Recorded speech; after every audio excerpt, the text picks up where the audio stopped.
Today's coaching tip is about recognizing the difference between being what I call an amateur and a pro, especially in relation to our resistance. Now, what I mean by this is we tend to think of an amateur as somebody who's done something for love, whereas we tend to think of a pro as somebody who does something for the money.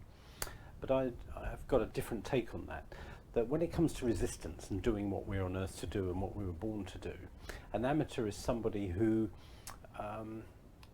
tends to avoid their resistance. They kind of do things at evenings and weekends. They love what they do, but they kind of keep it at the side of their life. So they don't necessarily get paid for it, or they don't get well paid for it because of their resistance.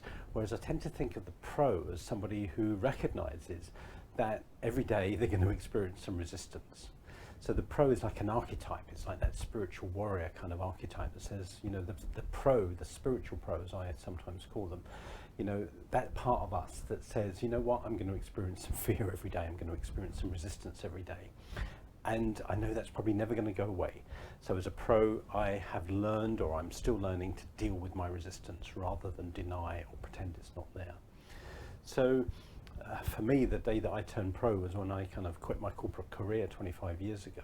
It was when I crossed that threshold from being an amateur to a pro, and being a pro is a journey that's kind of ongoing for me. It's like still unfolding and unwrapping that pro inside me.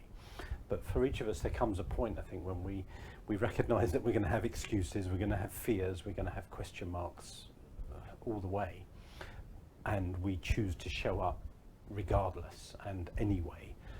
And we won't be stopped by our resistance, or if we are stopped, it's only temporarily, and we recognize our resistance and we want to move forward and show up with what it is that we've got to contribute.